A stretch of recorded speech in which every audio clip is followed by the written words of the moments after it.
Namaste to all. Ram Ram Ram.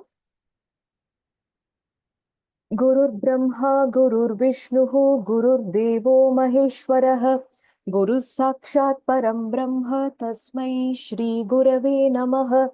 Om Sahana Vavatu, Sahano Bhunattu, Saha Viryam Karavavahai, Tejasvinavaditamastu ma vidvishavahai. Om Shanti Shanti Shanti. Harihi Om Shri Gurubhyo Namaha. Harihi Om. Namaste to all. Ram Ram Ram. Today is the 14th class of Sundara Kandam. Guru Kripa, we have completed Sarga 1 and we will be starting the second Sarga today. I will quickly run through the Dhyana shlokas and then we can look at the first 20 shlokas today.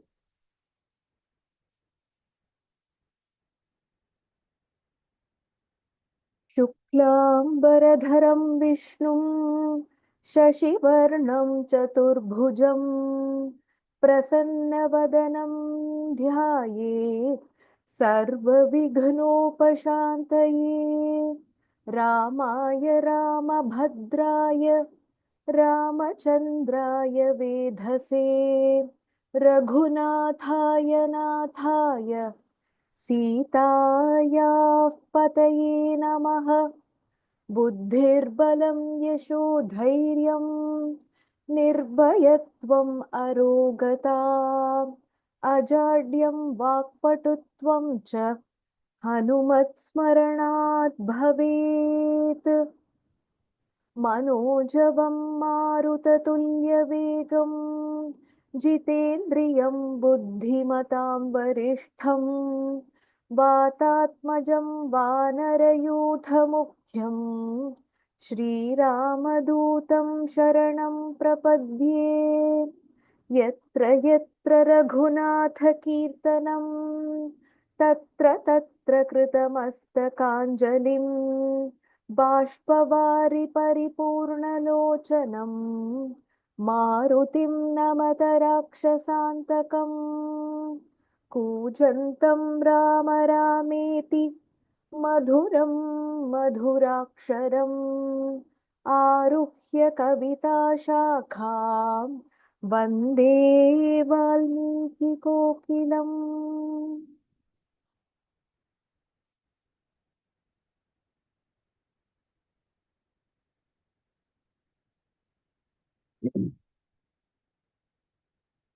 Gayatri Bhagati, right? Who are supposed to do the repeat. Bhagini, if you're there, can you please raise your hand on Zoom?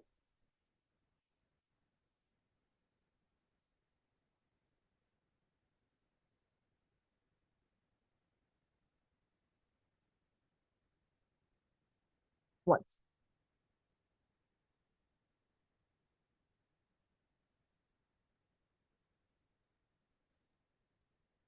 Ram Ram Pandiji. Namaskar.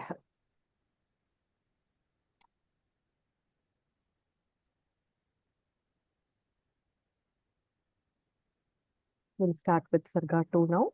Just give me 1 second. I just need to open the tube window.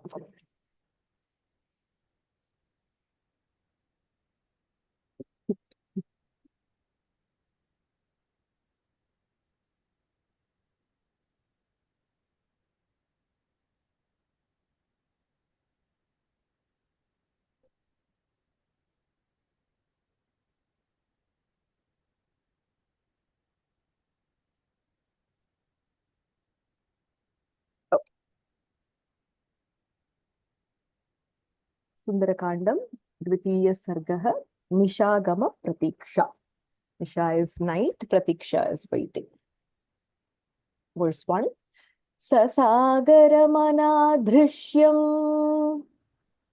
Sasagaramana-drishyam Atikramya Mahabalah Atikramya Mahabalah Trikutashikare Lankam त्रिकूटशिखरे लङ्काम् स्थितां स्वस्थो ददर्शः स्थितां स्वस्थो ददर्शः very गुड ससागरमनाधृष्यम् अतिक्रम्य महाबलः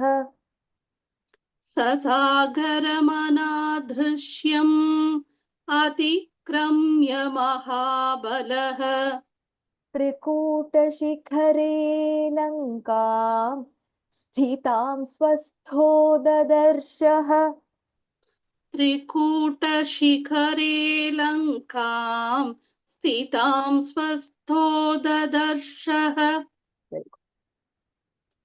ततः पादपमुक्तेन ततः पादपमुक्तेन पुष्पवर्षेण वीर्यवान् पुष्पवर्षेण वीर्यवान् अभिवृष्टस्थितस्तत्र अभिवृष्टस्थितस्तत्र बभौ पुष्पमयो यथा बभौ पुष्पमयो यथा ततः पादपमुक्तेन पुष्पवर्षेण वीर्यवान् ततः पादपमुक्तेन पुष्पवर्षेण वीर्यवान् अभिवृष्टस्थितस्तत्र बभौ पुष्पमयो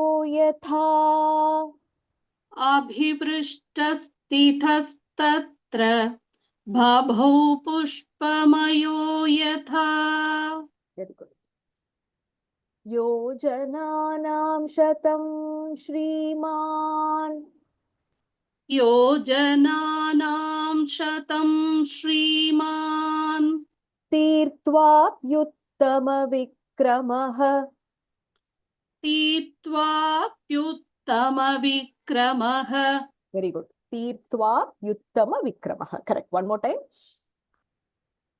तीर्त्वाप्युत्तमविक्रमः अनिश्वसन् कपिस्तत्र अनिश्वसन् कपिस्तत्र नग्लानिमधिगच्छति.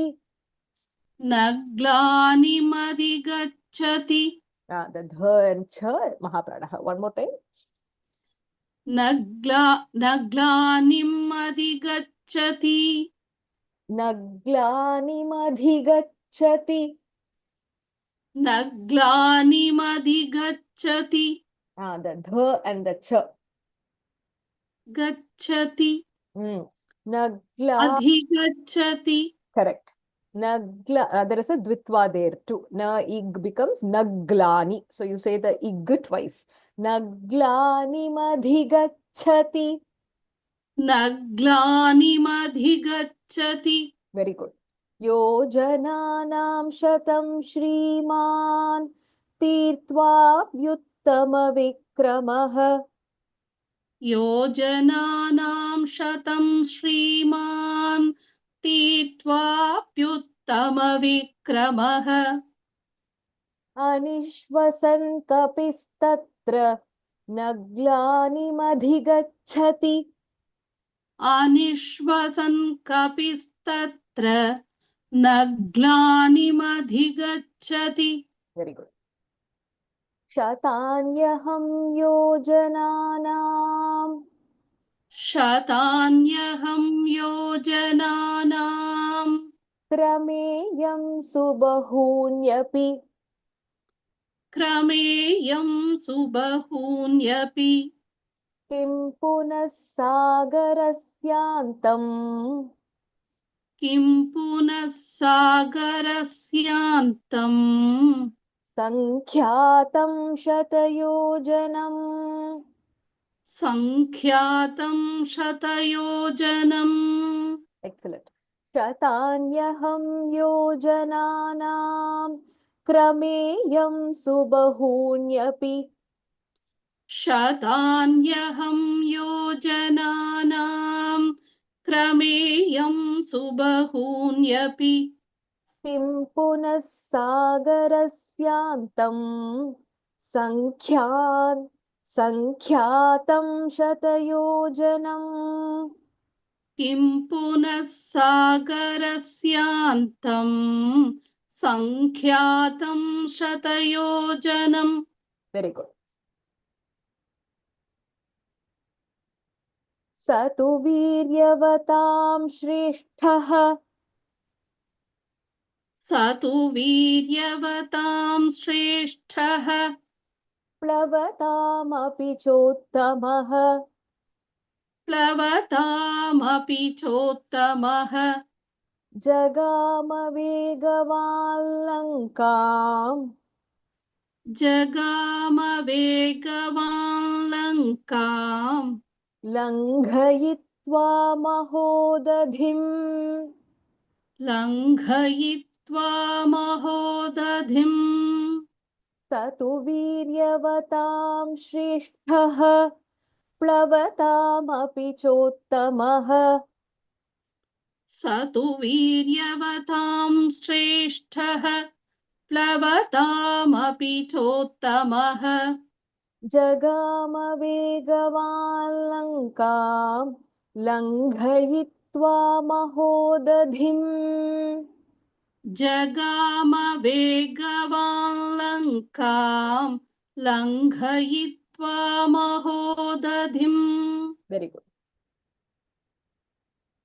शाद्वलानि च नीलानि शाद्वलानि च नीलानि गन्धवन्ति वनानि च गन्धवन्ति वनानि च गण्डवन्ति च मध्येन गण्डवन्ति च मध्येन जगामनगवन्ति च जगामनगवन्ति च शाद्वलानि च नीलानि गन्धवन्ति वनानि च शाद्वलानि च नीलानि गन्धवन्ति च गन्धवन्ति वनानि च गण्डवन्ति च मध्येन जगामनगवन्ति च गण्डवन्ति च मध्येन जगामनगवन्ति च शैलांश्च तरुसञ्छन्नान् शैलांश्च तरुसञ्चन्नान् सञ्छन्नान् महाप्राणः सञ्छन्नान् वनराजीश्च पुष्पिताः वनराजीश्च पुष्पिताः अभिचक्राम तेजस्वी अभिचक्राम तेजस्वी हनूमान् प्लवगर्षभः हनूमान् प्लवगर्षभः वेरी गुड शैलांश्च तरुसञ्छन्नान् वनराजीश्च पुष्पिताः शैलांश्च तरुसञ्छन्नान् वनराजीश्च पुष्पिताः अभिचक्राम तेजस्वी हनूमान् प्लवगर्षभः अभिचक्राम तेजस्वी हनूमान् प्लवगर्षभः Correct. The last verse Mahaprana. हनूमान् प्लवगर्षभः हनूमान् प्लवगर्षभः little more stressing is required. हनूमान् प्लवगर्षभः Correct. स तस्मिन्नचले तिष्ठन् स तस्मिन्नचले तिष्ठन् वनान्युपवनानि च वनान्युपवनानि च सनगाग्रे च तां लङ्काम् सनगाग्रे च तां लङ्काम् ददर्श पवनात्मजः ददर्श पवनात्मजः स तस्मिन्नचले तिष्ठन् वनान्युपवनानि च स तस्मिन्नचले तिष्ठन् वनान्युपवनानि च सनगाग्रे च तां लङ्काम् ददर्श पवनात्मजः सनगाग्रे च तां लङ्काम् ददर्श पवनात्मजः There is a dvitva here. Sa nagagre igre. So there is a dvitva in that. सनगाग्रे च तां लङ्काम् ददर्श पवनात्मजः सरलान् कर्णिकारांश्च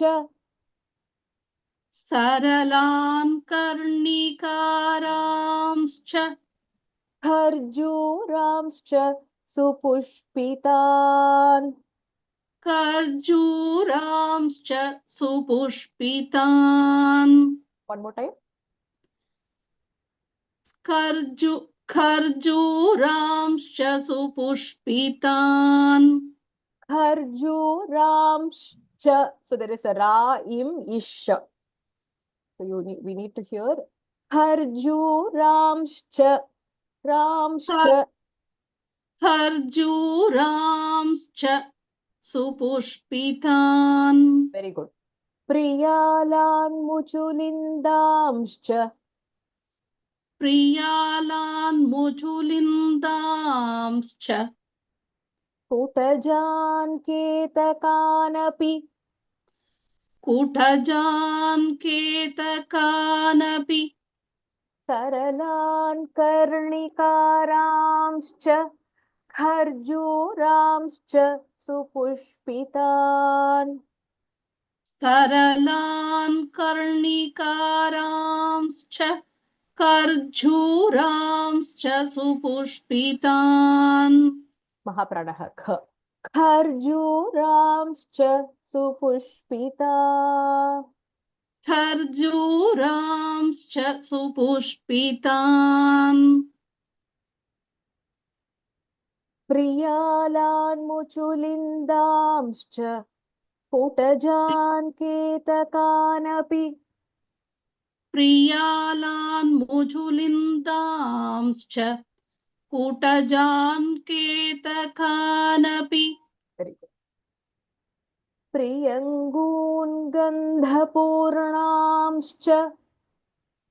प्रियङ्गून् गन्धपूर्णांश्च Nipan saptachadamstatha.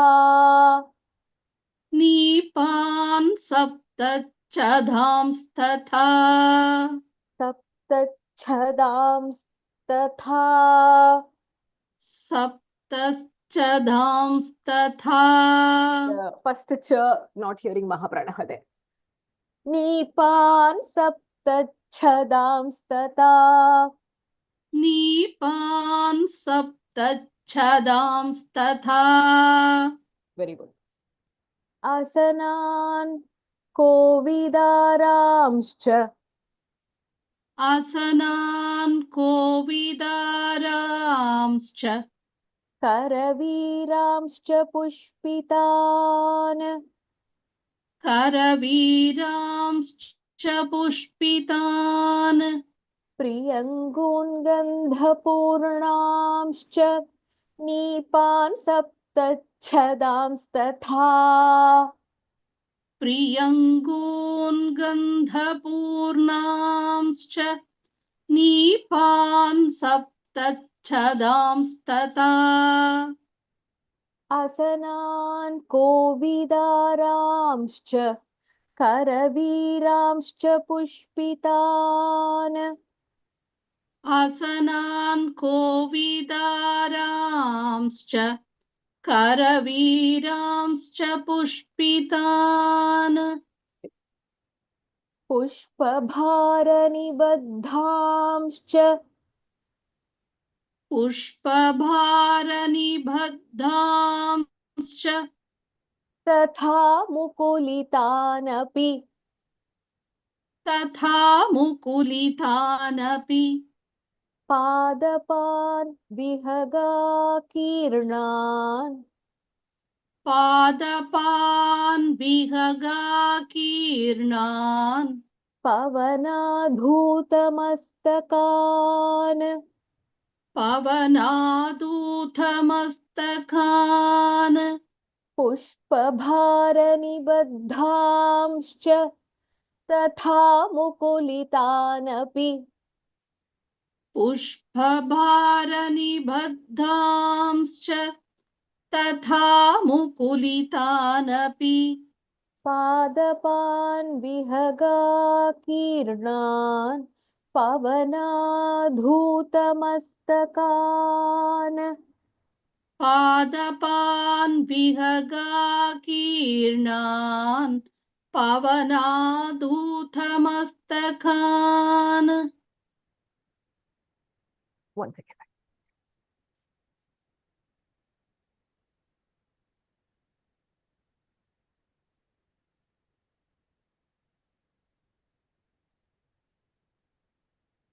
हंसकारण्डवाकीर्णाः हंसकारण्डवाकीर्णाः वापीः पद्मोत्पलायुताः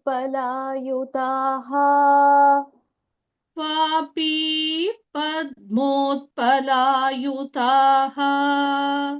आक्रीडान् विविधान् रम्यान् आक्रीडान् विविधान् रम्यान् विविधान् आक्रीडान् विविधान् रम्यान् वेरी गुड विविधांश्च जलाशयान् विविधांश्च जलाशयान् हंसकारण्डवाकीर्णाः वापीः पद्मोत्पलायुताः हंसकारण्डवाकीर्णाः वापीः पद्मोत्पलायुताः आक्रीडान् विविधान् रम्यान् विविधांश्च जलाशयान् आक्रीडान् विविधान् रम्यान् विविधांश्च जलाशयान्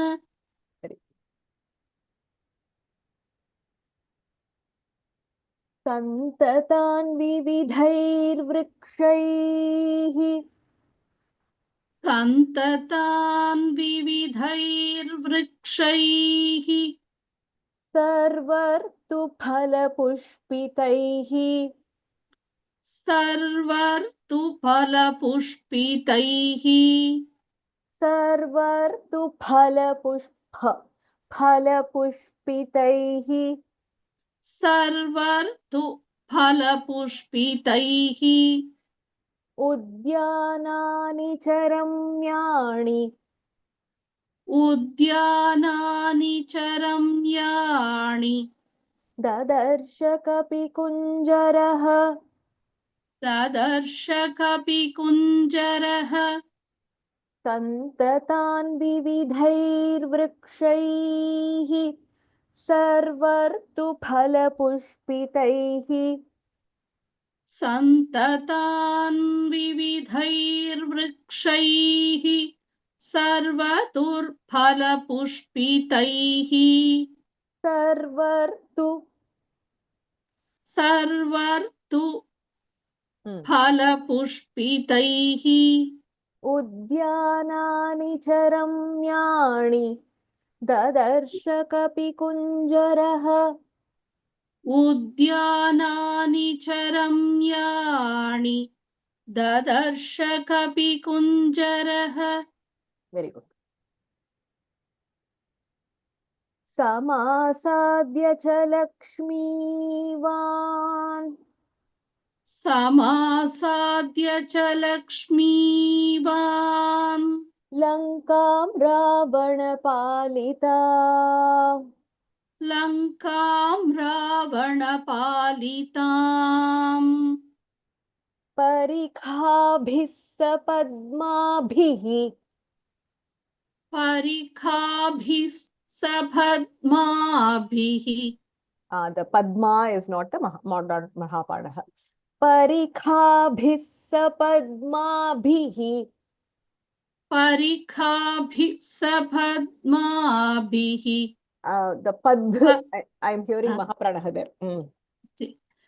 सपद्माभिः सोत्पलाभिरलङ्कृताम् सोत्पलाभिरलङ्कृताम् परिखाभिः सपद्माभिः परिखाभिः सपद्माभिः सोत्पलाभिरलङ्कृताम् सोत्पलाभिरलङ्कृताम् सीतापहरणार्थेन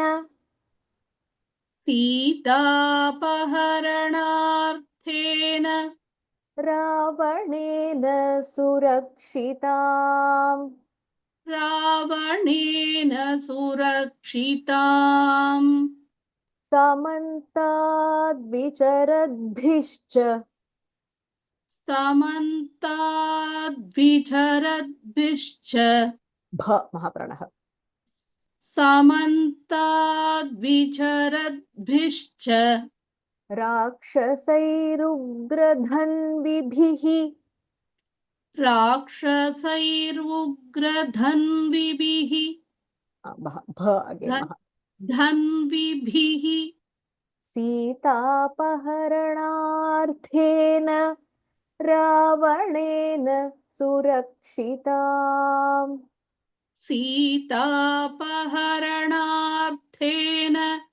रावणेन सुरक्षिताम् समन्ताद्विचरद्भिश्च राक्षसैरुग्रधन्विभिः समन्ताद्विचरद्भिश्च राक्षसैरुग्रधन्विभिः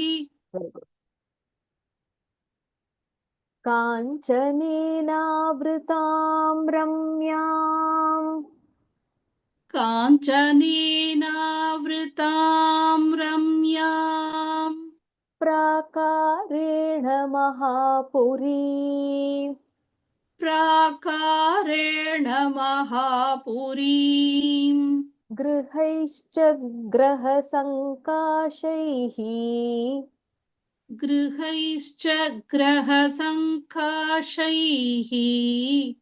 शारदाम्बुदसन्निभैः शारदाम्बुदसन्निभैः काञ्चनेनावृतां रम्यां प्राकारेण महापुरीम् काञ्चनेनावृतां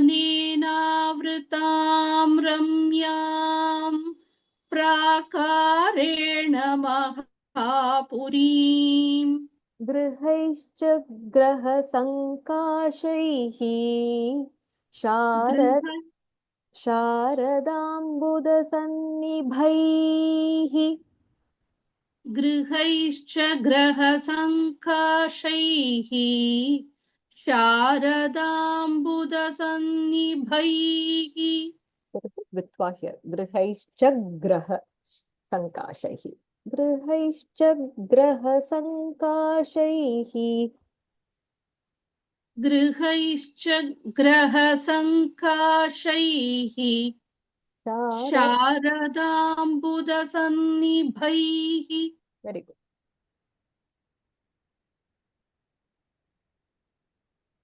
पाण्डराभिः प्रतोलीभिः पाण्डराभिः प्रथोलीभिः उच्चाभिरभिसंवृता उच्चाभिरभिसंवृताम् one more time उच्चाभिरभिसंवृताम् अट्टालकशताकीर्णाम् अट्टालकशताकीर्णाम् पताकाध्वजमालिनीम्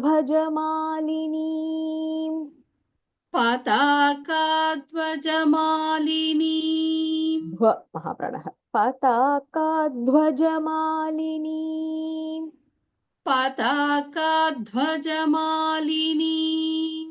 पाण्डराभिः प्रतोलीभिः sorry let me continue उच्चाभिरभिसंवृताम् पाण्डराभिः प्रथोलीभिः उच्चाभिरभिसंवृताम् अट्टालकशताकीर्णाम् पताकाध्वजमालिनीम् अट्टालकशताकीर्णाम् पताकाध्वजमालिनीम् very good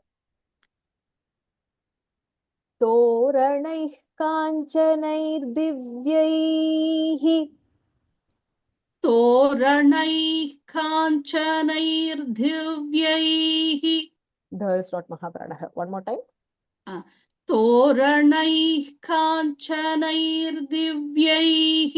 very good लता पङ्क्तिविचित्रितैः लता पङ्क्तिविचित्रितैः ददर्श हनुमालङ्काम् ददर्श हनुमालङ्काम् दिवि देवपुरीमिव दिवि देवपुरीमिव तोरणैः काञ्चनैर्दिव्यैः लता पङ्क्तिविचित्रितैः तोरणैः काञ्चनैर्दिव्यैः लता पङ्क्तिविचित्रितैः ददर्श हनुमालङ्काम्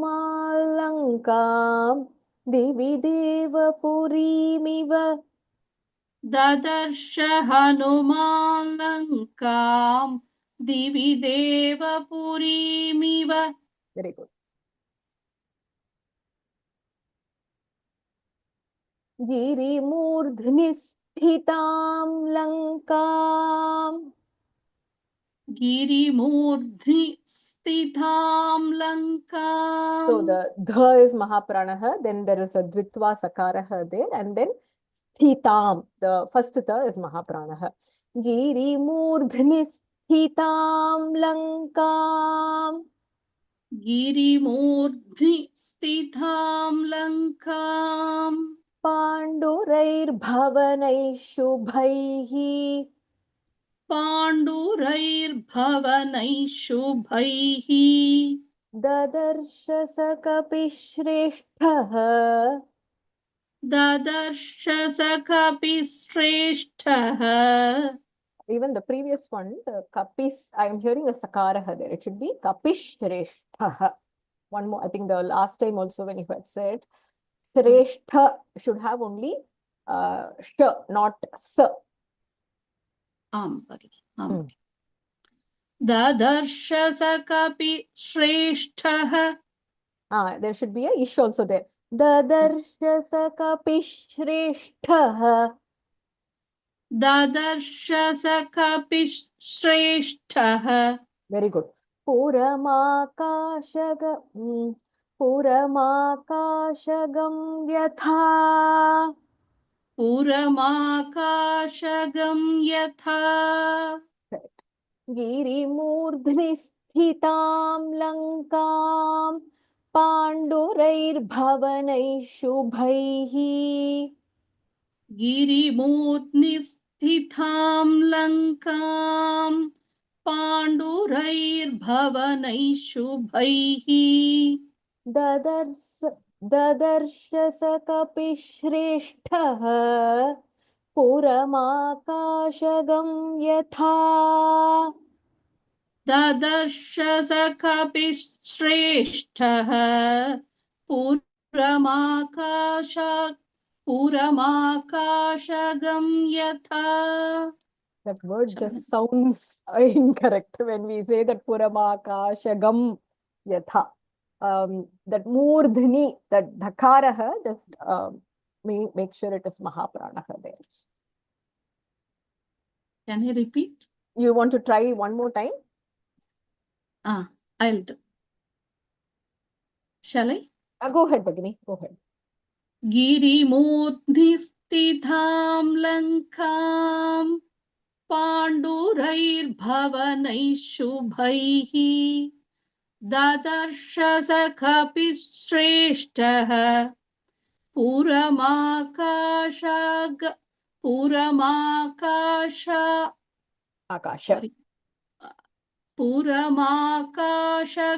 यथा. Second line, one more time. Dadarsh sa kapishreshtah. One more time. ददर्श स कपिश्रेष्ठः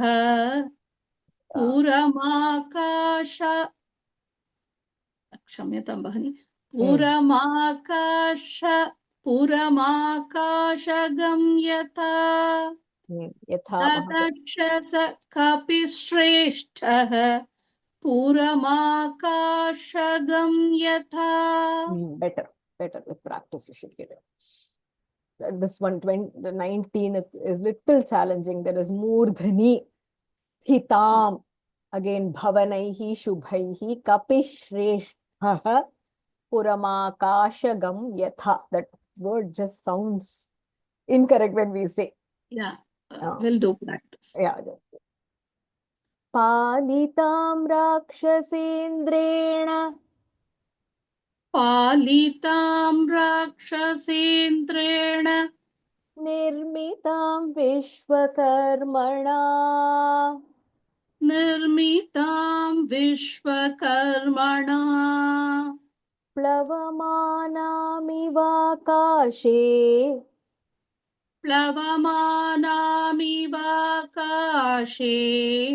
ददर्श हनुमान् पुरीम्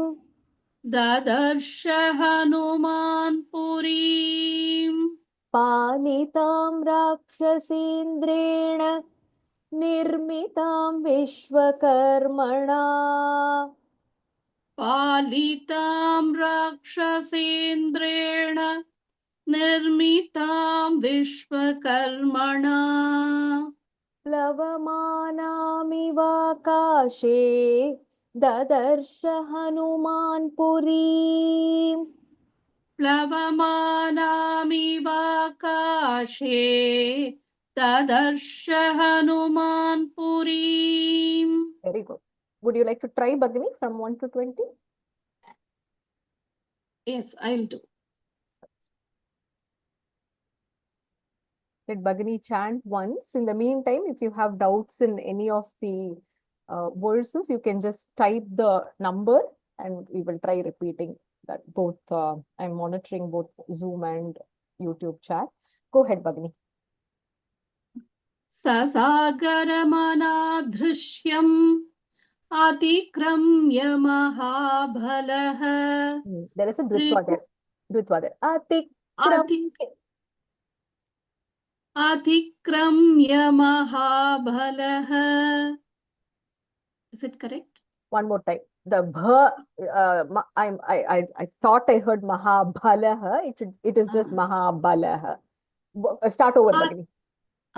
ससागरमनाधृष्यम् अतिक्रम्य महाबलः त्रिकूटशिखरे लङ्कां स्थितां स्वस्थो ददर्शः. Very good. ततः पादपमुक्तेन पुष्पवर्षेण वीर्यवान् अभिपृष्ठस्थितस्तत्र बभौ पुष्पमयो यथा योजनानां शतं श्रीमान् तीत्वाप्युत्तमविक्रमः अनिश्वसन् कपिस्तत्र नग्लानिमधिगच्छति Very good. Gachati. शतान् नग्लानिमधिगच्छति. नग्लानिमधिगच्छति शतान्यहं योजनानां क्रमेयं सुबहून्यपि किं पुनः सागरस्यान्तं सख्यातं शतयोजनम् That word? सख्यातं In. शतयोजनम् Sankhya. सङ्ख्यातं sorry सङ्ख्यातं शतयोजनम्. 1 minute. Shall I repeat the Yeah, sloka? just 1 second. Thank you. शतान्यहं योजनानां क्रमेयं सुबहून्यपि किं पुनः सागरस्यान्तं सङ्ख्यातं शतयोजनम्. सङ्ख्यातं शतयोजनम्. सङ्ख्यातं शतयोजनम्. स तु वीर्यवतां श्रेष्ठः प्लवतामपि चोत्तमः जगाम वेगवान् लङ्कां लङ्घयित्वा महोदधिम् शाद्वलानि च नीलानि गन्धवन्ति वनानि च गण्ढवन्ति च मध्येन Dha is not Mahapranah.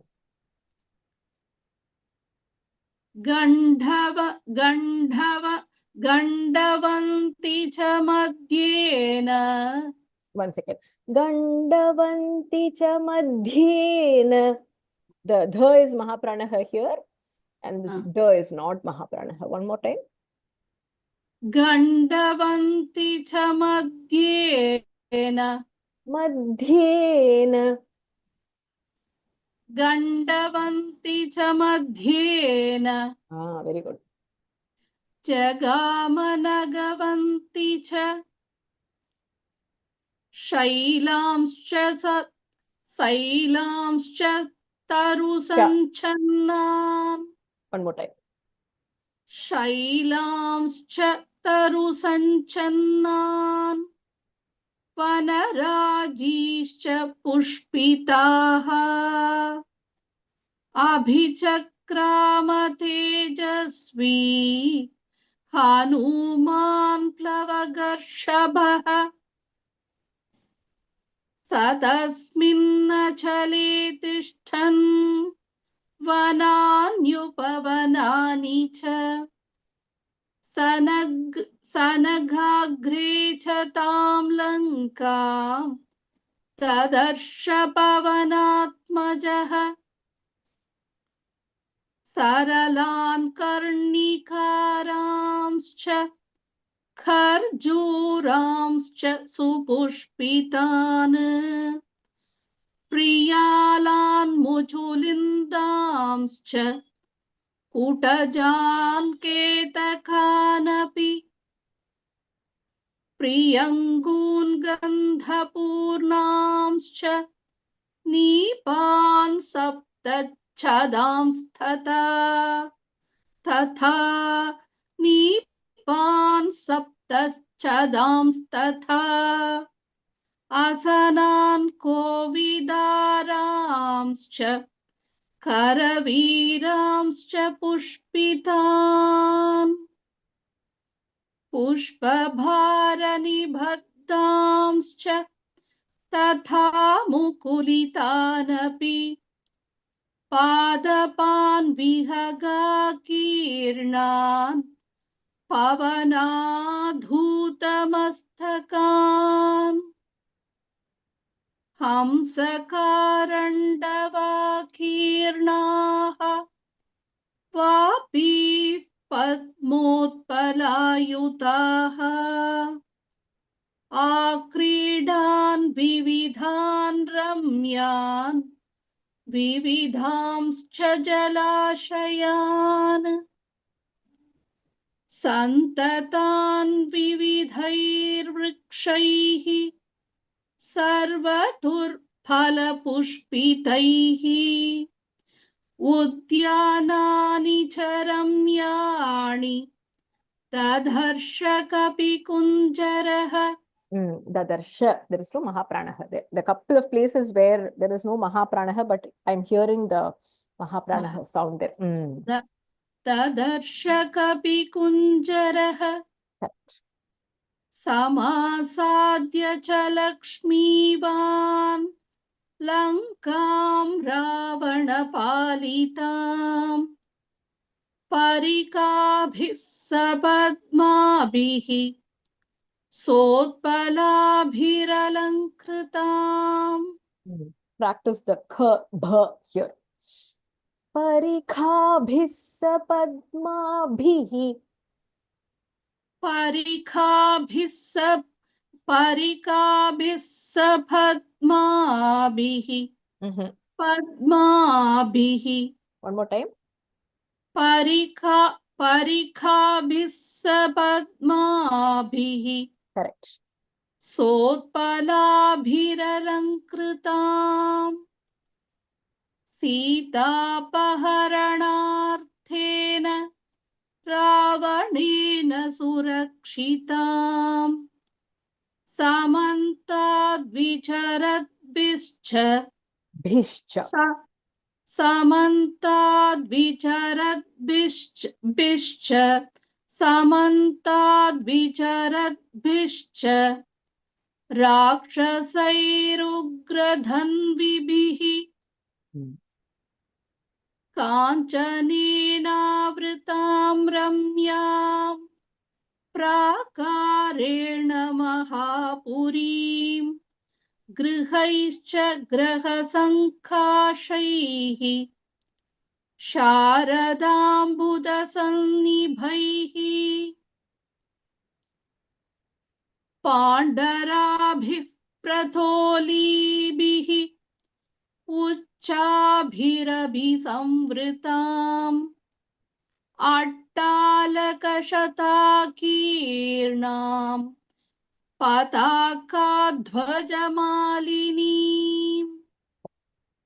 तोरणैः काञ्चनैर्दिव्यैः लतापङ्क्तिविचित्रितैः ददर्श हनुमान् लङ्काम् दिवि देवपुरीमिव गिरिमूर्ध्नि स्थितां लङ्काम् पाण्डुरैर्भवनैः शुभैः ददर्श स कपिश्रेष्ठः पुरमाकाशगं यथा ददर्श स कपिश्रेष्ठः. The kha there also I'm hearing Mahapranaha. Dadarsha sa kapishreshthah. ददर्श स कपिश्रेष्ठः पुरमाकाशगं यथा यथा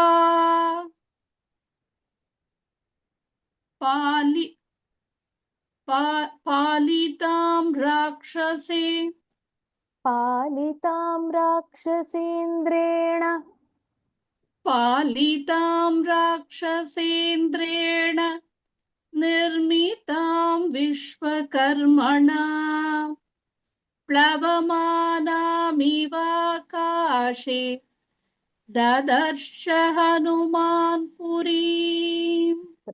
Excellent. Kshamyatam Bhagini. So many mistakes I have made. You did very well. I think a couple of things to note is when multiple Mahapranas are there in one pada, you're tending to miss one. Generally, if one pada has one Mahaprana, I've noticed that you never miss it. But if there are two, then it's like leaving one in choice. one Mahaprana you tend to miss, but in general, the repetition was very nice. I loved your pace. I loved your split, and I think couple of places where I corrected, you corrected very nicely. So keep it up, Gayatri. ధన్యవాదాలు. You are the inspiration. ధన్యవాదాలు. Guru Kripa. Thank you, Bhakti. Very nicely chanted. Okay. 7, 9, 19. Let me go to 19. Giri Murdh Nisthitam Lankam Pandurair Bhavanai Shubhaihi Dadarsha Sa Kapishreshthah Puramakashagam Yatha Giri Murdhnis Hitam. So Mu Ir Idh Ni Is Thitam. That is a split there. I think the rest of it is okay. Pandurair Bhavanai Shubhaihi Dadarsha Sa Kapishreshthah Puramakashagam Yatha. 17. Attalaka, I'll start from the beginning. Pandurabhif Pratolibhihi Uchabhirabhiv Samvritam Attalaka Shata Hirnam Patakadvaja Malinim Toranaih Kanchanair Divyaihi Lata Pankti Vichitritaihi Dadarsha Hanumal Lankam Divideva Puriniva. Toranaih, there is a ich there. Toranaih Kanchanair Divyaihi Lata Pankti Vichitritaihi. There is no Mahapranaha in the first line at all. In fact, there is no Mahapranaha in this shloka at all. Dadarsha Hanumal Lankam Divideva Puriniva. 15, right? Sita Paharanarthena Ravanena Surakshitam. Samantad. So it is id plus v here. Samantad Vicharad Bishcha Rakshasai Rugra Dhan Vibhihi. Rakshasaihi Ugra Dhan Vibhihi. That is the split there. So Sita Paharanarthena. Mahapranaha here. Ravanena Surakshitam. Samantad Vicharad Bhishcha Rakshasai Rugra Dhan Vibhihi.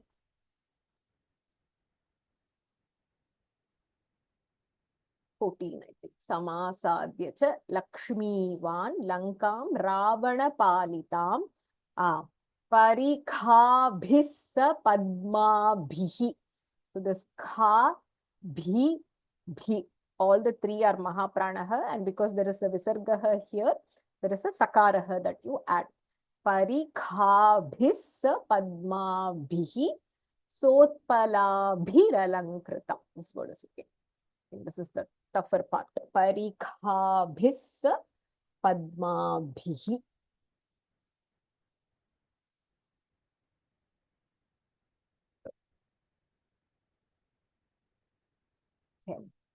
Priyangun Gandha Purnamscha Nipan Sapta Chadams Tatha. So the cha and the last th is Mahapranaha there. These are all names of trees. Asanan Kovidaramscha Karaviramscha Pushpitan. So this is Ra Im Ish Cha. This is Padi or half Ardha Sha. Ish. Priyangun Gandhapurnamscha Nipan Sapta Chadams Tatha. Asanan Kovidaramscha Karaviramscha Pushpitan. Saralan Karnikaramscha Harjuramscha. Kha is Mahapranaha.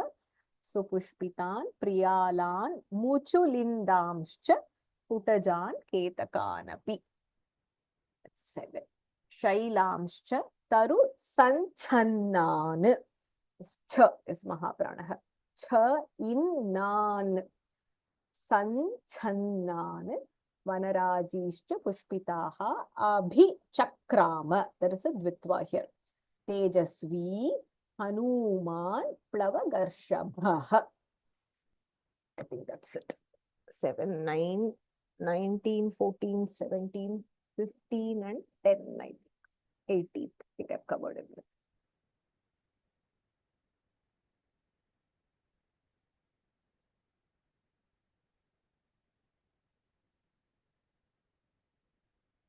Any other shlokas that require clarification?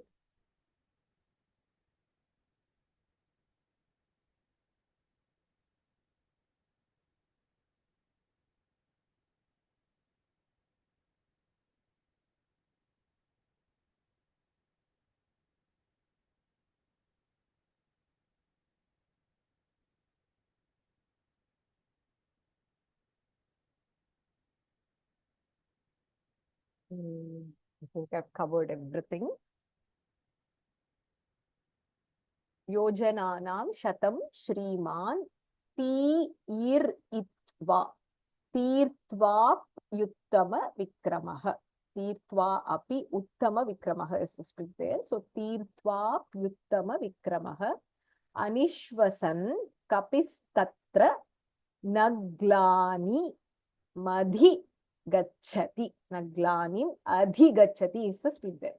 This dha and cha is Mahapranaha here. Again, there is a ish, nishvasan. Ni ish, ishvasa. Yojananam shatam shriman tirtva yuttama vikramaha. Anishvasan kapistatra naglani madhi gachati.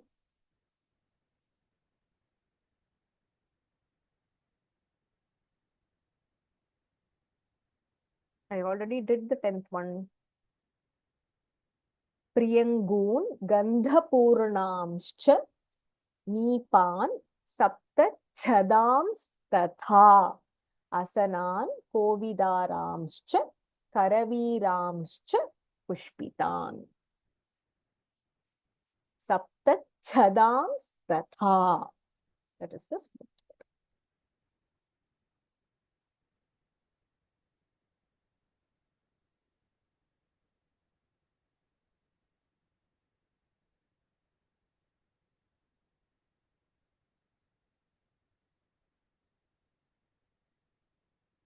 So in Sarga 1, we saw Hanuman crossing over the ocean. While he crossed over the ocean, there were obstacles that he encountered. He handled the 3 obstacles very differently because the obstacles themselves were not the same and the intent was not the same either. So Hanuman was clever and sharp enough to understand where he needed to invest the energy and how he needed to respond to each of the obstacles. And then finally, after crossing over the 3 obstacles, he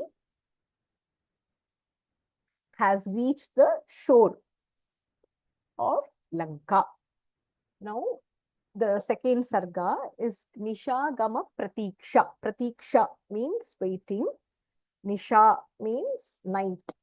Agama means arrival. So, Hanuman is kind of waiting for night to set in so that he can explore and find out the location of Sita Mata. He had this huge form with which he crossed over the ocean.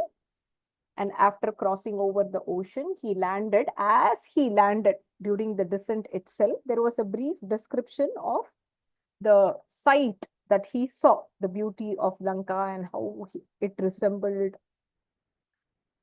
heaven and how beautifully it was constructed, and it felt as though heaven has ascended in Bhuloka.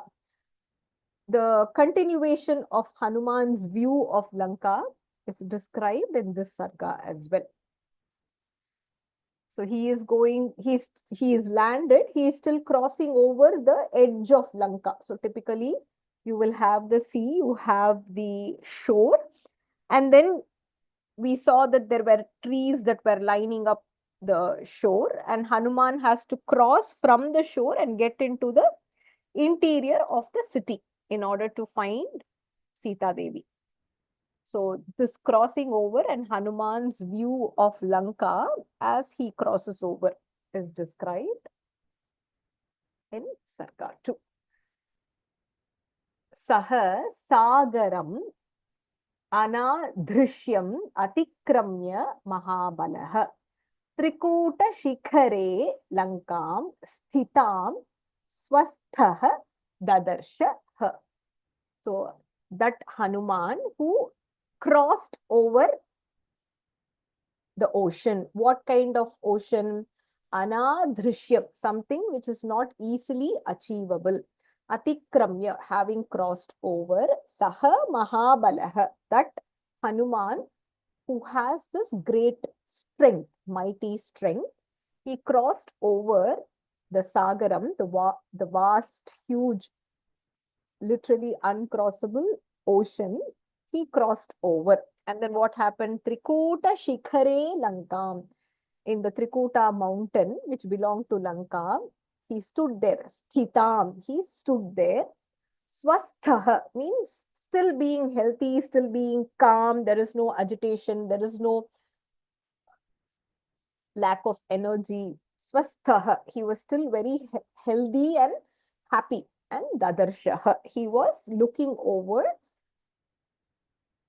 Lanka.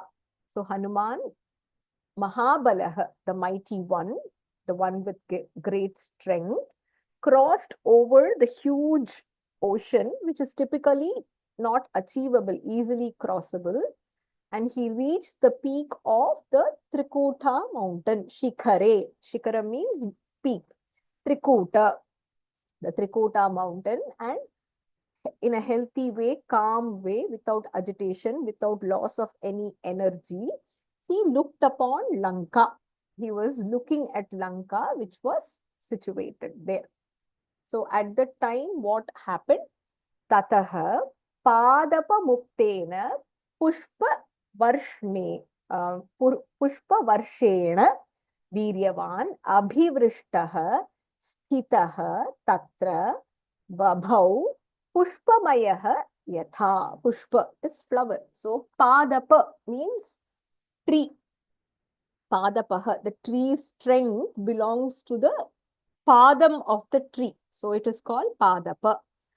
Padapa Muktena, showered by or released by trees. What was released? Pushpa Varshena. Varsham means shower. Pushpa Varsham means a shower of flowers. Viryavan. Viryavan here, the mighty one, the brave one. Abhivrishtaha, he was kind of showered with. Sthitaha, showered with flowers. He stood there. Babhau, he appeared. Pushpamayaha, as though he was decorated, filled with, adorned with flowers. So Hanuman, who was showered with Varsha or the rain of flowers, which were showered from or released from the trees, he stood there and he appeared as though he was adorned with, decorated with flowers, which were showered by the trees themselves. So as he was landing, it was like the trees were welcoming Hanuman, and they showered him with fragrant flowers, sort of greeting Hanuman. It's very different from if you have read Silapadikaram by Ilango Vadigal. I know this is specific to Tamil. There are non-Tamil speaking people here. There is a beautiful description when the hero and the heroine of the Kavya, Kovalan and Kannagi, they come to Madurai. So when they come through the river, and there are these huge walls which are there, which attract their attention. And the description by Ilango Vadigal is that the creepers on the wall or the fort which was welcoming them were swaying in a way as though they were warning Kannagi and Kovalan, saying that don't come here. There is danger for your life and don't come here. Of course, Kovalan gets killed and then Kannagi burns the city of Mathura. So, so there is a description which is done there. So here, on the other hand, Hanuman has come for Ramakaryam, and in a way, it is a sign that the trees are actually giving to Hanuman, saying this, please come, you have come to the right place. You will be successful in your endeavor. So they are showering with flowers, even though the trees belong to the enemy territory. They belong to Ravana, they belong to Lanka. Still, when Hanuman is coming there, they're kind of, the trees situated in Lanka are showering him with flowers and adorning him with flowers, in a way, greeting him, which is Swagatam. And also, it is a kind of a sign that, he's come to the right place, and whatever Karyam, Rama Karyam he's undertaken, he will be successful in that. Yojananam shatam shriman tirtva api uttama vikramah anishvasan kapihi tatra nah glanim adhigachati. So here, the difference between Hanuman and other mortals is that Hanuman has crossed over 100 yojanas. For us, when we wake up in the morning and just do a small chore, either cooking or just going for a walk and coming back, we would feel like, oh, I have gone for a walk, or I've cooked today, or whatever task that we undertake, immediately our mind and the body will be totally exhausted. I need a break. I need to rest myself so that I can rejuvenate my energy. On the other hand, Shatam Yojananam, so he has crossed over 100 yojanas. Tirtva means crossing. Uttama Vikramaha, so that Hanuman who has great valor. Anishvasan means he was not tired at all. He was not panting for his breath. Kapihi tatra, Kapihi here is monkey. Na glanim, he was not exhausted at all. His energy did not dwindle at all. Adhigachati. So that is how his experience was there, and he was ready to progress further. So even though the glorious Hanuman had crossed over Shatayojanas, there was no paucity of energy at all. He did not experience any kind of tiredness, exhaustion, or panting of breath. We go for a small run and a walk, we will be like gasping for breath. But that Kapi stood there without any decrease or exhaustion that he experienced, and he was ready to progress or move further. He did not have to rest at all. Shatani aham yojananam krameyam su bahuni api. Kim punaha sagarasya antam sankhyatam shatayojanam. So Hanuman was kind of thinking to himself here, Shatani, he has yojananam, he has crossed 100 yojanas. Krameyam, he has crossed over. Subahunyapi, and he says, for the Ramakaryam that he is undertaking, for the Anveshanam or the search that he is undertaking, he is ready to cross many more. And he is telling himself he is capable of doing so as well. Kim punaha, in case, again, I have to cross ocean or anything which requires crossing. Sankhyatam, which is measured. Sankhya means here measuring. Shatayojanam, 100 yojana. So Hanuman was kind of thinking to himself that he crossed over 100 yojana, and as he did so, for him it did not require much effort at all. So even if more yojanas need to be crossed, he kind of tells himself that he will be able to do so. So what is it that Hanuman is kind of trying to think here? The yojana that he is thinking in mind need not necessarily be something which is measurable. It could be any challenge that he is up for. So of course he is landed into the enemy's territory. His task is not going to be easy at all. He knows Anveshanam or search of Sita Devi is not going to be easy. He will have to put every single effort, every single second to find her. So he's kind of telling himself, I have crossed 100 yojanas, and whatever it is required, even if it requires crossing of another 100 yojanas, I will not be deterred. I will make sure that I have enough energy and I will cross, just like I have crossed the ocean. So here it is not,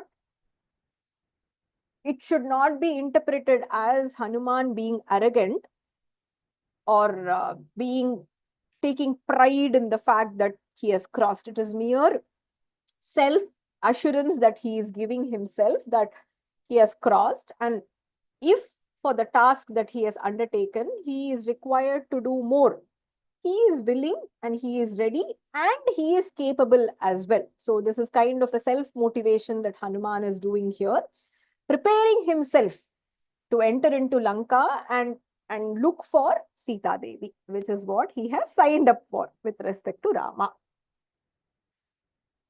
Sah tu वीर्यवतां श्रेष्ठः प्लवताम् अपि च उत्तमः जगाम वेगवान् लङ्कां लङ्घयित्वा महोदधिम्. Mahodadhim is the ocean. Langhayitva means he crossed over. The first sarga, Langhanam, is crossing over. And he has landed in Lanka. So Hanuman, who took a huge leap, and Vegavan, he swiftly crossed over the ocean and he has reached Lanka. Jagama, he has reached Lanka. And the first line talks about Viryavatam, Uttamaha, or the Viryavan, the best among the monkeys, the mighty, the foremost. Plavatam, Plavanam, we all know is flying or taking a leap. So having taken that, Vegavan, Vegavan here means somebody who can travel swiftly. So Vegavan, what did he do? Langhayitva, Mahodadhim Langhayitva, having crossed over the ocean. Lankam Jagama, he has reached Lanka. Now, Shadvalani cha Neelani Gandhavanti Vanani cha Gandavanti cha Madhyena Jagama Nagavanti cha. So there was this mountainous region that he was looking at, and because it is mountain, there are lots of plants and trees that he will encounter. So that description is happening here. So he landed in the Trikutamala. Trikutam, I'm guessing it has 3 peaks. So as he landed there and was getting the view of Lanka, because he was standing in the mountain, there were a lot of trees and plants that were attracting Hanuman. And of course, monkeys naturally are attracted towards trees. That is their place of dwelling. Shadvalani means the green meadows. Neelani, the blue colored. Gandhavanti, fragrant. Gandham is fragrant. Vanani. So it was filled with trees and plants, and the mountain itself carried sweet fragrance. Gandavanti is also scented. Madhyena. So he was kind of standing there. Jagama, seated there as he crossed over. Nagavanti. Nagavanti here means the mountainous region. So as he crossed over, he was looking at the plants and trees and forests which were covered with these kinds of trees, and there was a nice fragrance that was attracting him. And as he crossed through it, what are some of the trees that he saw? Shailan cha Taru Sanchannan Vanarajihi cha Pushpitaha Abhichakrama Tejasvi Hanuman Plavagarshamaha. So Hanuman, Tejasvi here, Hanuman was looking radiant. That radiant Hanuman, Plavagarshamaha, he who had the capability to fly, cross over, the foremost among the Vanaras, he crossed the mountain.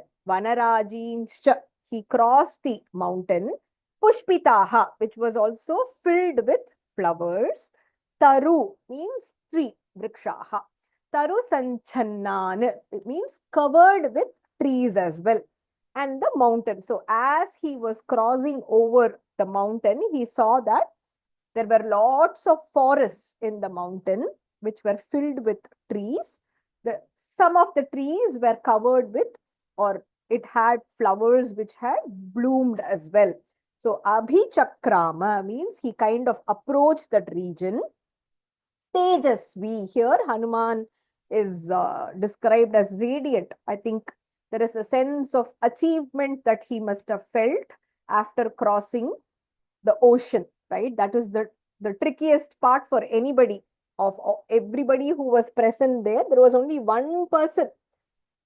If the crossing could be done by anybody, anybody could have landed in Lanka and could have looked for Sita.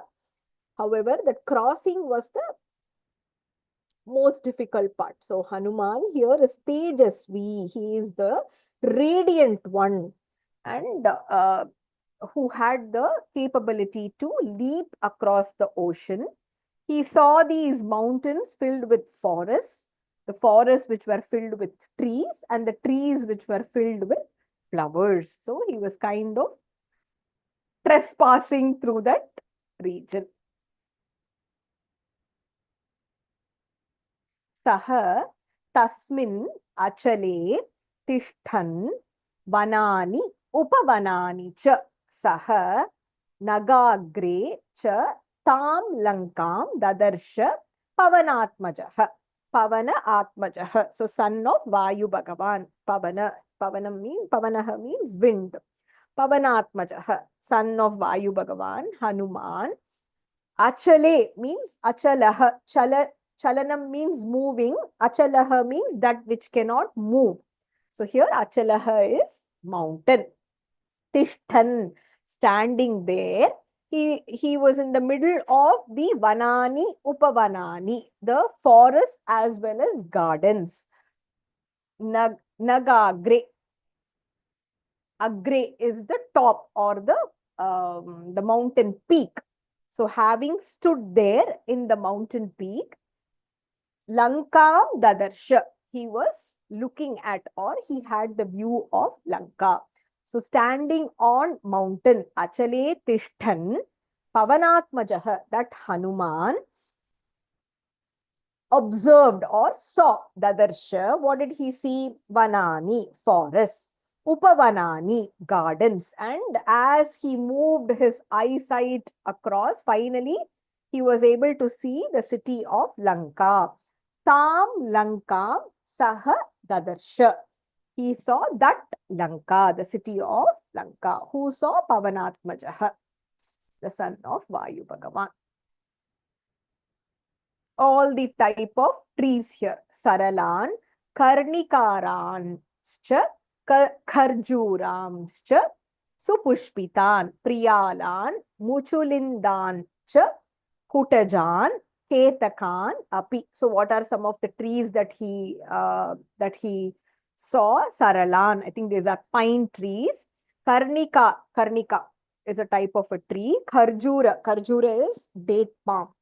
Supushpitan, of course, there were trees which were fully blooming. Priyalan, it's another type of tree. Muchulindan, so Muchulindaha, another type of tree. Kutaja tree, and Ketakan. So these are all different types of plants and trees that Hanuman saw in the Vanam and the Upavanam. So the pine, it had pine tree, Karnika, Kharjura is date palm, Priyalan, Muchulindan, I think is a type of lemon tree, and then Kutajan is a type of blooming jasmine. 1 second. Anyone know?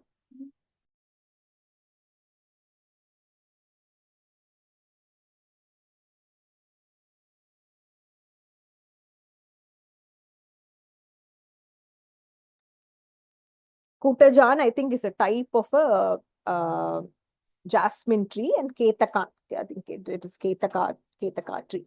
So these were the type of trees that he saw. I think the next shloka also it continues. Priyangun Gandha Purnamscha Nipan Sapta Chadan Tathap Asanan Kovidaran Cha Karaviran Cha Pushpitan. So he continues to see the different types of trees. Priyangun, I think these are type of pepper tree or a creeper. Gandha Gandha means fragrant. So some type of fragrant tree. Nipa is Kadamba tree. Tataha similarly. Sapta Chadams Tatha. So here 7-leafed banana tree that he saw. And then Asana tree, Kovidaramscha. So here another type of tree. I couldn't find the specific names in English. Karaviramscha Pushpitan, Karavira tree, and then fully blossomed with flowers. So here I think the Sapta Chadams Tatha, the seven-leafed or the 7-branched banana tree that caught his attention. In general, Valmiki is trying to describe the greenery that Hanuman is looking at. Of course, it will be attractive to any Vanara. In general, the greenery that we see denotes prosperity as well. So if there is a place which, we call Kerala God's own country because of the greenery which is there. So as we enter and see, we will be able to enjoy the beauty. It looks as though heaven is there, right there. So similar kind of description has been given by Valmiki. Pushpa bhara nibaddhan cha tatha mukulitan api padapan vihaga kirnan pavana dhuta mastakan. So pushpa bhara nibaddhan. So the lot of flowers were there in these trees. So maybe it was a blooming season, spring season. Tatha mukulitan. Mukula means bud. Api. So there were flowers which had bloomed and buds which were ready to bloom the next day. Padapan, again, trees. Vihaga kirnan. It was also the habitat for Vihagaha, means birds. So lot of active birds were also there. It was filled with birds. Pavana dhuta mastakan. And there was nice pavana, wind that was blowing, and it was kind of moving the trees or swaying them from side to side. Mastakam means head. Here, the top of the trees were being swayed by wind. So Hanuman had the darshanam of lots of trees which were filled with flowers. A few of them also had buds which were ready to bloom. It also was the living place or habitat for birds, and the top of the tree was being swayed by wind.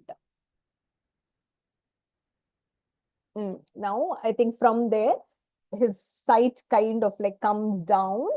Hamsa karandava kiranaha vapihi padmot palayutaha akridan vividhan ramyan vividhan cha jalashayan. Jalam means water. Jalashayaha means that which carries water. So different kind of water bodies were also seen by Hanuman. So in general, any place that we want to visit, we generally like hill stations or places which are green and filled with water. It gives us a lot of happiness and a sense of satisfaction. So Lanka was projecting that kind of darshanam to Hanuman. So Hamsa is swan. Hamsa karandava kirnaha. So filled with swans as well as ducks. Vapi is pond. Padmot palayuta. There were also lilies which had bloomed because it is close to night. I think Padma Padmotpalayutaha. So the water lilies were blooming in these ponds. Akridan. So it felt as though this would be a perfect place to play. Akridan. In a playful way, you could spend a lot of time. So here, Kridanam is play in general, some place which gives us a lot of joy, happiness, and pleasure. Vividhan, Ramyan, Vividha, various kinds. Ramyan means very delightful, beautiful to look at. He was looking at Jalashayan. He also saw different kind of water bodies. So Hanuman was looking at different water bodies which were filled with swans and ducks. And it also had bloomed lotuses and lilies. And it looked as though these would be place for a lot of happiness, entertainment, kridanam, recreation. Very beautiful to look at. And he didn't see just one, he saw different kind of water bodies, Jalashayan.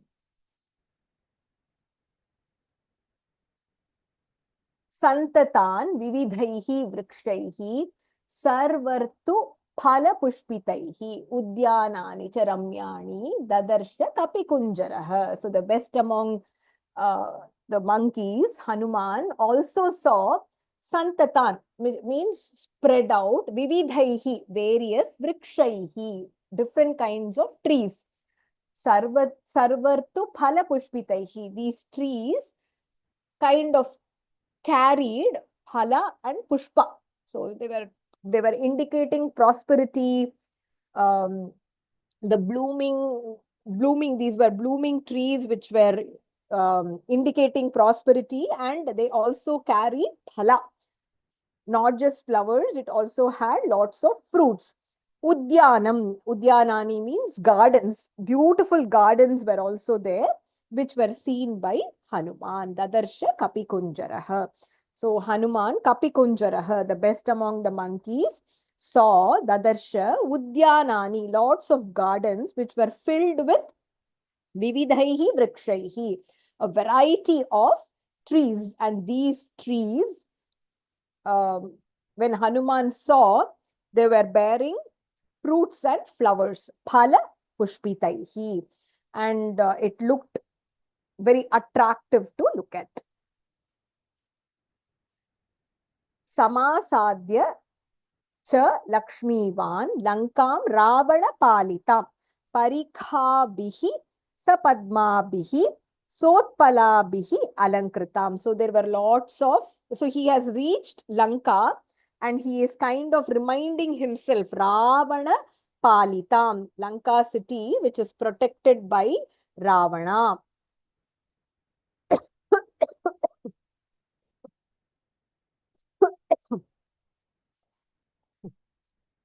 So having approached that region, Lakshmivan, here Lakshmi indicates prosperity. Lankam Ravana Palitam, that Lanka, which was protected by, which was taken care by Ravana.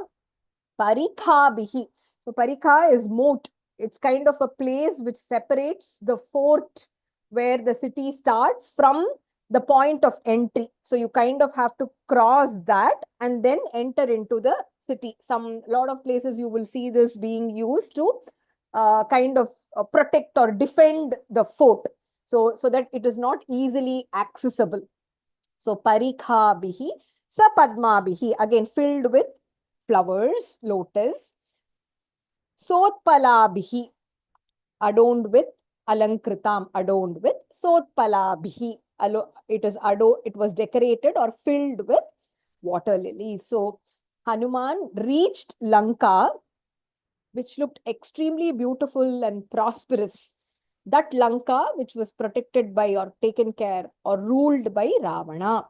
And he was looking these water-filled bodies filled with flowers, lotuses and water lilies, these moats, which he has to cross in order to enter the city. Sitapaharanarthena Ravanena Surakshitam Samantat Vicharadbhihi Rakshasaihi Ugra Dhanvibhihi. So here he is reminding himself that Ravana, during any normal time, would ensure that the city is well protected, is well guarded. And now that Sita has been taken away by him, Surakshitam, it will be very well guarded. He is telling himself that it is not going to be an easy task to just cross over, enter, look and find Sita. Just during any normal time, any country, any city is well protected. Now that Ravana has kidnapped Sita and Sita, he's held Sita captive in Lanka. Surakshita, Valmiki is using the pada Surakshita, means extremely well guarded. So he's expecting that lot of Rakshasas, Rakshasaihi, Ugra Dhanvibihi. Dhanvi is bow, the astras that they carry. The city will be filled with these Rakshasas and demons who are kind of doing night duty. They're guarding the city and making sure that none of the enemies, particularly Rama and his troops, don't enter into the city. So they're carrying these astras and guarding the city. So he was observing that well guarded Lanka was being well guarded by Ravana, and that is only because now he has held Sita captive there.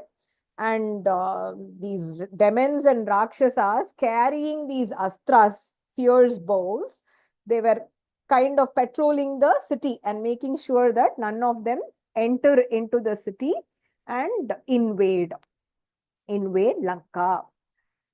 Kanchanena avritam ramyam prakarena mahapurim grihaihi graha sankashaihi sharadambuda sannibhaihi. So here he is describing Lanka. He is taking a look at the city of Lanka, which is gold. Kanchanam is gold. It is as though the entire city is avritam. Avritihi means covered. The entire city is beautifully Ramyam, beautifully covered with gold. Prakarena, there are lots of fortifications. Mahapuri is not just a small city. He can get a huge, beautiful view in front of him. And all the houses, Grihaihi, Graha Sankashaihi, the houses were so well decorated and constructed that Graha, here Graha is not specifically planet, it is more like a celestial body which is illuminated.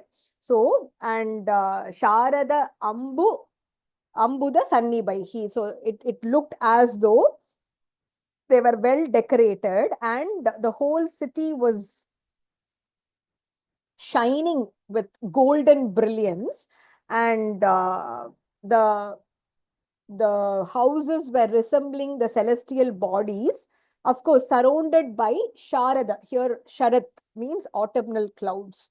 So they were being covered with clouds. At the same time it was being completely illuminated. So the golden, the Kanchanam is the key word here. It shows the richness of Lanka.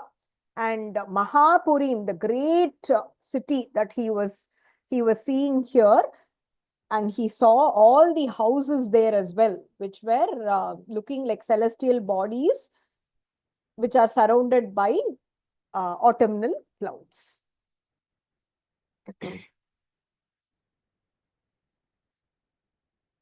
Pandarabhihi pratolibihi uchchabihi abhi samvritam attalaka shatakirnam patakadhvaja malinim. So Hanuman was also looking at all these tall structures which had pataka dhvaja. So typically any country would have these small tall structures, and of course dhvaja means flag. So he was observing that the entire city, Pandarabhi, here the color white, Pratolibihi, all these gateways or the entrances of these tall structures, Uchchabihi, Uchcha means tall, Abhisamvritam, which was surrounded by Attalaka Shata. There were hundreds of spires. And then he also saw Pataka Dhvaja Malini. He saw lots of garlands of banners and flags. So the richness of the country is described in these sets of verses. So the white Hanuman was looking at these huge structures, the gateways, which were filled with hundreds of spires, and they also had these well decorated, well lit banners and dvaja, which is flag. Toranaihi, Kanchanaihi, Divyaihi, Lata Pankti, Vichitritaihi, Dadarsha Hanuman Lankam, Divi Devapurim Iva. So in his mind, he is comparing Lanka to Devapuri. Deva is heaven, Devapuri is heaven or the city of gods. Toranaihi, all these gateways and the Toranas, Kanchanaihi, which were golden in color, Divyaihi, they looked extremely divine.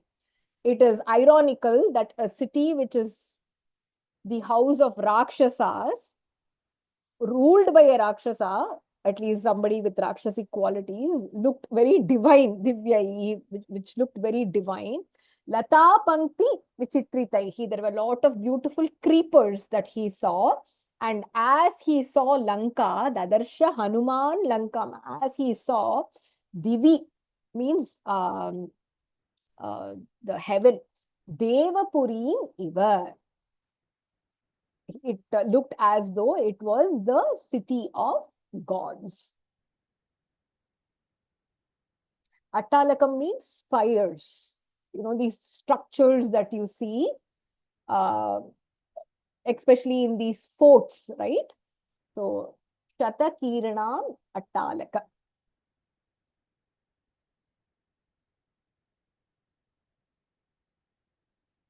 Giri Murdhni Thitam Lankam Panduraihi Bhavanaihi Shubhaihi Dadarshasah Kapishreshtaha Puram Akashagam Yatha. So he was seeing Lanka from the top of the mountain, Giri Murdhni. He was still situated at the top of the mountain, and he was getting the view of the mountain, and then underneath he saw all the water bodies, and then crossing that he saw this city and the fort and the way it was protected. And as he saw, it was so divine and beautifully decorated, it looked as though the entire city was floating in the sky. Because of the divinity, it looked as though the heaven itself had come to Bhuloka. So Giri Murdhni Sitam Lankam. So having stood on the mountain, he was looking at Lanka, which was filled with beautiful buildings, Bhavanaihi Shubhaihi, which looked very beautiful and divine to look at. Panduraihi. So here Panduram is white, but in general, it indicates the brightness of the structures that he was looking at. Kapishreshtaha, the best among the Vanaras, was looking at Lanka. How did it look? Puram Akashagam. So it looked as though the entire city was floating in the sky. And it was that divine and beautiful to look at. Palitam Rakshasendrena Nirmitam Vishwakarmana. So that Lanka, which was constructed, Nirmitam, by Vishwakarma, who is the Deva Loka architect. So Vishwakarmana Nirmitam. That is why it has the touch of divinity, even though it is inhabited by Rakshasas. It was constructed or developed. The structure was created by Vishwakarma, the Devaloka divine architect. And it was protected. Palitam Rakshasendrena. It was ruled by, it was protected by Rakshasendrena, by the king of Rakshasas, who is Ravana. Plavamanam. So Plavamanam here is floating. Iva Akashe Dadarsha Hanuman Purim. So as he was he himself was looking at, he felt as though he was floating and the city itself was floating in the sky. It had that beautiful and divine look, which was extremely well lit, well constructed, well protected, and very beautifully erected structures, you know, these structures which were not random. It had some kind of beauty to it.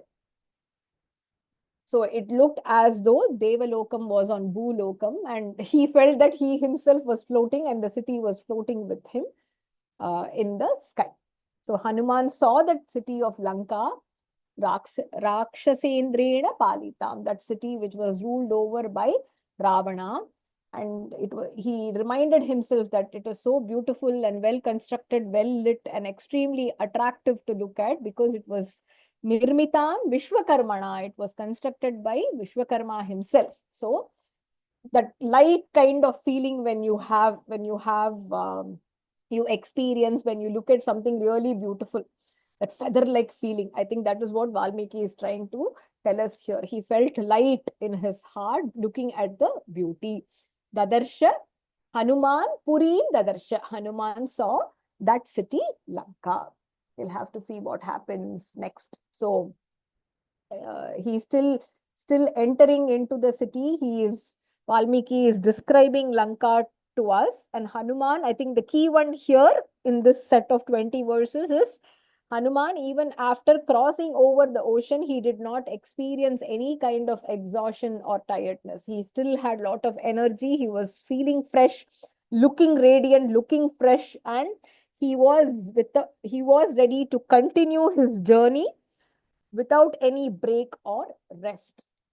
So that is what Valmiki is. And he was paying attention to everything that was presented to him in terms of darshanam in front of him. So he was paying attention to the mountains, the forests, the gardens, the water structures, the trees, the fruits, the flowers, the fragrance.